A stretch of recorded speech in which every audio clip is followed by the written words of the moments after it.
Hello there, one and all, and welcome to episode 414 of Love at First Scent. Thank you very much for tuning in, whether you're part of the live audience or you are watching the recording. If you are part of the live audience, then you may be aware that this is the second of 3 videos we're planning to do today, a showcase one.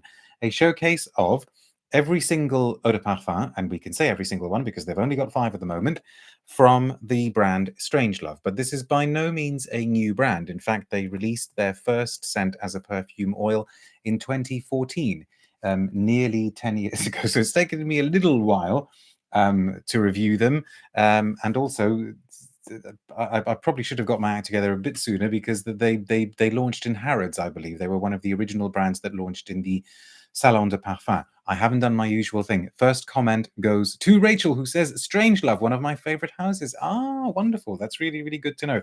I'm so very excited to hear your thoughts on these, Mr. P, says Rachel. Eco Jock is here as well. So is Ilias. Musk in Heaven says, another brand I haven't managed to try yet. The scent of the day is Carillon d'Ange from Tower. Now, that is a little bit freaky because one of the Strangeloves reminded me quite strongly of Carillon, so you might want to stick around. If you have tried these, it would be very, very interesting to know what you think. Yura, I found these too expensive for me.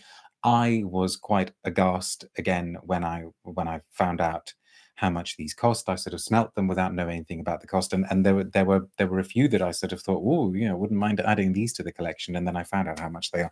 These are very, very expensive, but I know that this is a house that a lot of people rate, and as I say, I had these samples, so I thought, let's do a video on them. Now, the brand was founded by somebody called Elizabeth Gaines. There's a sort of quite extensive story on their website. She actually says that they launched in 2014 at the Harrods. Oh, God, I am so tired. At the Harrods Salon de Parfum, with one perfume oil that we called Dead of Night. She says this was an incredible way for our brand to launch and such an honor to be included in what is widely considered the most luxurious department store in the world. Interestingly, their creative director is Helena Christensen, the model, who I think model turned photographer.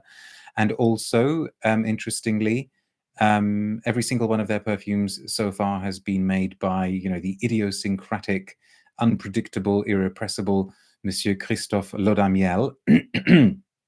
They also have this thing that I think in every single one of their perfumes, there's a bit of oud. This discovery set here says, lavishly imbued with pure oud. Did you see what they did there? Now, I don't want to sound too disdainful because overall, as a brand, having sniffed these and having worn 2 of them, I am impressed with the quality of the scents and the quality of the compositions, and also conceptually they seem quite interesting. But the whole price issue, I'm just going to leave to you. I mean, if I were to tell you, so 50 mils of Fall Into Stars, for instance, is on the Harrods website is £470. 15 mils is £185. This is the eau de parfum. Yeah, these are in the upper echelons of price. I'm just going to see how much the perfume oils are, if they are on the Harrods website. EDP. Do they not sell the oils on the website? Oh, there you go. So perfume oil. So Lost in Flowers is £375 for 10 mils of the perfume oil. This was these are there's no two ways about it. These are high prices. I'm just getting my notebook here as well because I made some notes on some of these, but we need to get a move on because there are 5 that I would like to share with you. We'll try and get through them as quickly as possible. Where on earth are the notes on these scents? Okay, here we go. And I think we should maybe go in the order in which they were released. That would be interesting. So the first one, as I say, 2014 was Dead of Night, which I think is the first one here. And if memory serves, I think it's the one that is the most sort of obviously, most overtly oody.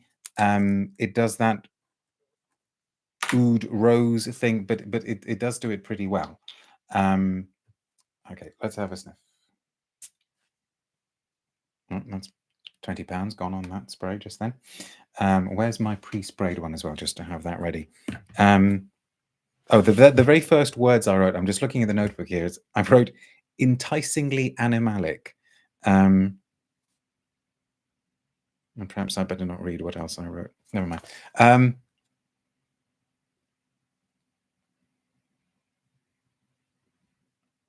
Yeah, it is nicely done. You know, there are lots and lots of those rose, oud, spicy, hint of leathery wannabe scents out there.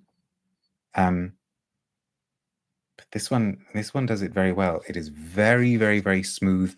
There is, you know how some scents, Musk Kublai Khan comes to mind, even though Musk Kublai Khan is much more out there, more animalic. They mix the clean with the profane. They mix this kind of like sense of imagine your kind of like perfect physical specimen coming out of the shower before wanting to get filthy and dirty with a significant other. This is very much got that feel to it. Oh, go ahead and read it, Mr. P, says Rachel. No, I'll save that for the novel, maybe. Ryan says, for £700 million, is it something earth-shattering? Well, it's not £700 million. Is it? That fantasy got very specific, says Gavin. Well, I told you, it's all in the... But it is extremely well done. It is really, really beautiful. Really, really... I think high quality materials, shades of Towers, Lone Star Memories, but it's not sort of, it's nowhere near as loud. It's not nowhere near as bonfirey. I think it's because it's got a very, very pronounced floral note, you know, something geranium-y in there, and I think a lot of lift being achieved by Violet Leaf. Really, really good use of musks. It is beautiful. You know, I cannot deny it is beautiful. Rachel says the sourcing of the materials is truly special for this house. Did you read about the sourcing? No, I didn't. I think maybe what I might try to do is get in touch with the founder and see if she might be interested in doing an interview. I'm just looking on the website, and it says, I've just found the one paragraph that says sourcing these ingredients outside the purview of major fragrance houses has been a wonderful, rewarding adventure. It feels like finding secret treasures. What else have they done then? I'm looking at one sentence here that says, we partnered with a major fragrance house creating a 600-acre patchouli and vetiver plantation. So do they source some of the stuff that, you know, that's exclusive to them? We will have to find out some more, but you know, this is lovely. And the pre-sprayed one, yeah, it's, I think now it's also making me think of Frederick Mal's The Night, you know, one of my favorite oud scents of all time. And goodness knows that's not cheap either. So, you know, I'm not saying sell a kidney so that you can go and buy this, but I suppose at least with what you're paying, you are getting really, really good quality stuff. I now get the reference to the £700 because a lot of the ones on the Harrods website are not showing up as £700, apart from Silence the Sea, which I guess comes in a bigger size. Silence the Sea comes in 100 mils, which is £760. £760 for 100 mils of perfume. Oh, God. But 100 mils of The Night is now over £1,000, isn't it? I believe. It's... Oh, get Helena Christensen, please, says Gavin. That would be great. We could get Helena Christensen as well as a bit... So, That's the one. The Dead of Night. They started with Dead of Night. You know, what a way to start. Then they went 2015. They did Melt My Heart. Which one is Melt My Heart? Ah, yes, yeah. See, this is another really good one actually. Right. I quite enjoyed 500 Years by Etat Libre in this genre. Much easier on the pocket, if I remember correctly. Yes. Oh, my rent is less expensive than some of these. I know. I mean, don't shoot the messenger. I'm just sharing this with you because I had the sample set and I thought, okay, let's talk about them. Promise we will try to do something a little bit more affordable. Well, it have to be a lot more affordable.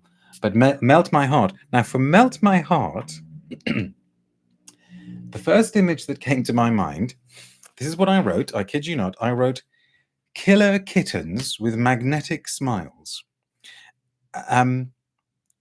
And I think that the thing that I love the verbs that exist in some of these names. So we've got fall, melt, silence, lost and flowers. Okay, lost isn't a verb, but you kind of get a sense of action. Dead of night, dead isn't a verb either, but you get some sort of sense of action there.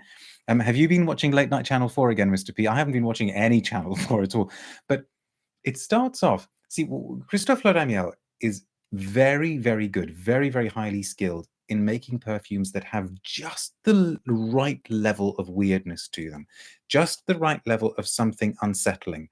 They're not so strange, so odd, so out there that they're completely unwearable. The next one may start falling into that category. The right amount of wrong, says Gavin. Absolutely.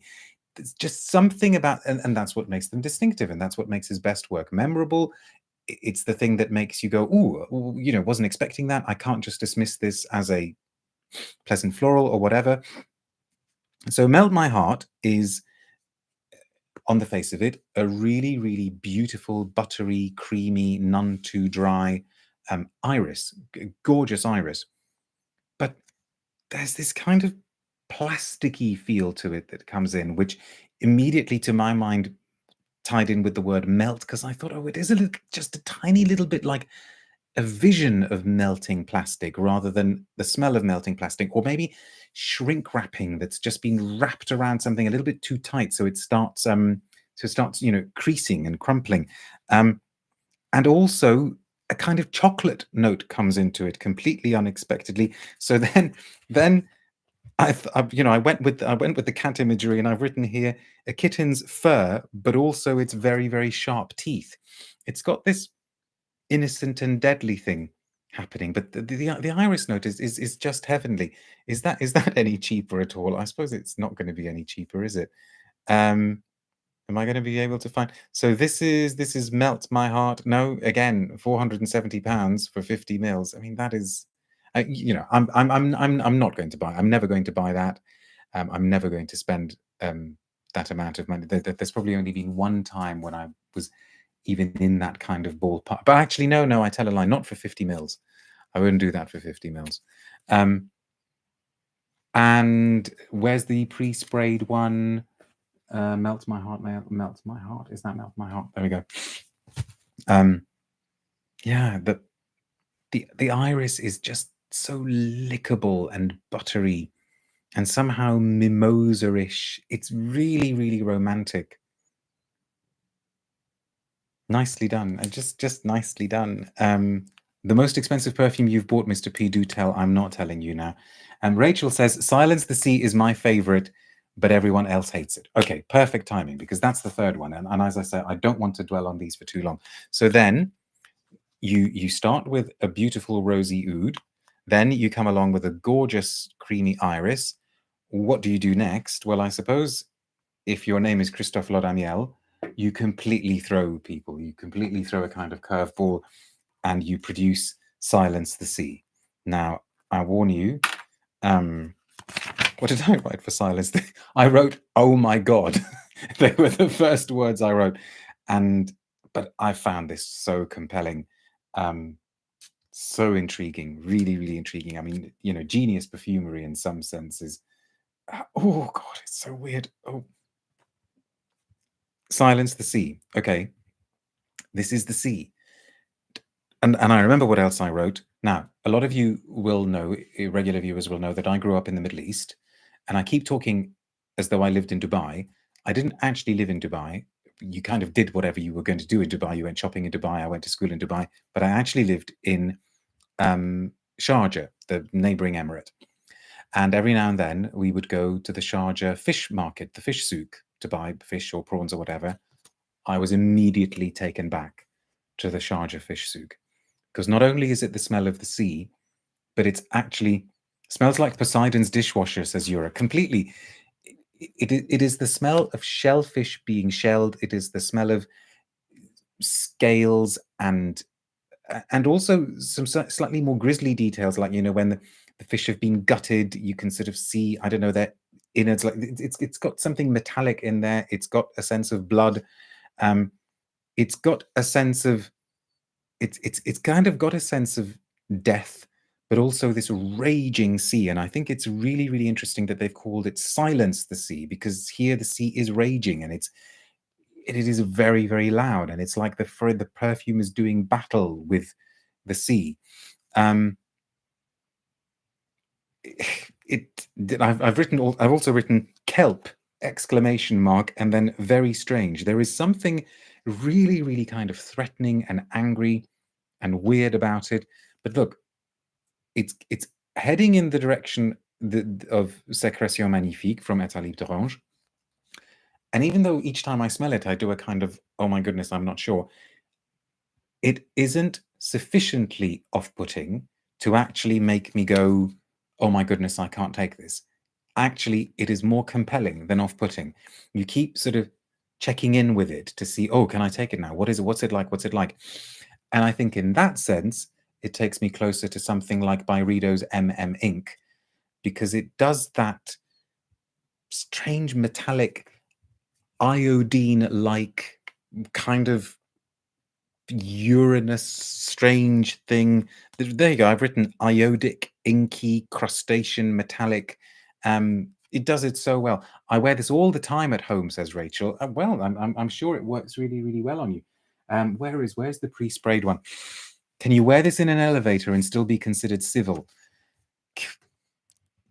Yeah, I know. I think so. Well, maybe I will do it and find out.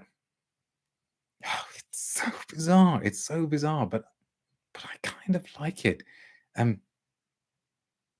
Just extraordinary. And I would love to be able to find out what it is about it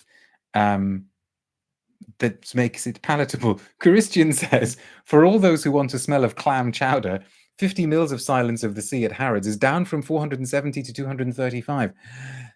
Half price. That probably because it's the most challenging one of this quintet. Interesting. Is it really? Are any of the other ones reduced? Right. Quick move on. So then in 2017, they gave us Lost in Flowers. And Lost in Flowers, interesting. You know, they kind of went, they gave us their most out there, most challenging one. And I wonder if they then thought, oh, we'd better do a really, really pleasant floral. And I think this is their most accessible one, maybe in some ways their most predictable one, maybe in some ways their least interesting one. Oh, Christian says that's the only one that's reduced. Reel the people in again, says Maudlin. Yes, absolutely. It's really, really lovely, and this is the one that made me think a little bit of Carillon pour un ange from Tower, because even though it does have that feel of walking into a very, very pretty florist environment, something that Christophe Laudamiel did as well for Saskia Havakis for her brand Grandiflora when he made Saskia. I think that is a more interesting fragrance. So, you know, you walk in and you've got your freesias and your sweet peas, but there is also there is got to be that Christophe Laudamiel weirdness in there, and it's a little bit like Lily of the Valley crossed with a Triffid. A dangerous lily of the valley, a threatening, confrontational lily of the valley, hovering in the background. Okay, overall, it remains very, very pleasant. Cheap Imitation says Lost in Flowers has a sour oud in the base that I struggled with a bit. Ah, interesting. I wonder if we're smelling the same thing but reading it slightly differently. I also didn't think that in this one you're particularly lost in the flowers. In fact, I think there isn't a kind of sense of loss here at all, really. Jasmine comes through as well, so does gardenia. Yeah, and it kind of carries on pretty much in that vein, maybe becomes a little bit more aquatic as it develops. And then finally, 2019, so it's been a while since they gave us something new, unless there's one that I'm not aware of. Fall Into Stars, which actually I wore today. Really, really interesting opening. I think its opening is probably more compelling, more fascinating than its dry down. And I will tell you why in a moment, because I will smell it. Barbecue sauce, says Europe. Is this the one that you mean is like barbecue sauce? Oh, I'm not sure I agree with that. Although now that you've put that idea in my head, let me smell it again. Now, this one, no, to me, this is flinty, mineralic. To me, this would be like if you suddenly found Aquilaria trees growing on the dark side of the moon. There is something quite sci-fi about it, which again, I think it's no coincidence that they've called it Fall Into Stars. I've written words like herbal, spicy, peppery, something kind of futuristic and hermetically sealed about it. You know, the kind of cool, silvery, silver-edged landscape of the moon. But I think it becomes a little bit less interesting as it goes along, because the incense note that comes out, yeah, does that? No, that's the wrong one. Why am I smelling fish again? Where is Fall Into Stars? The incense that's used, to my taste, goes just a little bit too thin, maybe a little bit too sort of synthetic-y. And yeah, I've sort of 3 hours into wearing it, I sort of thought, okay, this isn't doing it for me now. I want something that feels a little bit more substantial, a little bit more quality, I suppose. But still, the opening is great. I like this brand very much, but remotely, says Tasha. Gavin says, I think a lot of these perfumes sound like Celine Dion album titles. Oh my goodness, there's a way to kill a brand, isn't it? Speaking of musical references, I am not ignoring the request that has come from many, many, many of you, and I'm hoping to be able to do the Madonna video, the Madonna perfume video this weekend, probably on Sunday, so sneak preview. Rachel says, these are quite artistic to me. Yes, I completely agree. They're truly experiential and engage my mind as well as the senses. I think, yeah, we're on the same page with this one. Cheap Imitation says, the dry down goes a bit into generic high-end designer oud a la Louis Vuitton, Ombre Nomade. Yeah, that kind of thing. But, you know, whether or not you can afford these, whether or not you're going to buy these, obviously is up to you. I will hang on to the few drops that I've got left, and I will keep this sample set. But no, that is not what I'm going to be spending £500 of my money on. Although I have to say, they are pretty good, and I do like I do like the first three very much. They're really, really interesting. So we will be back in a few minutes with our next showcase. But for now, thank you very much for watching. See you soon. Bye.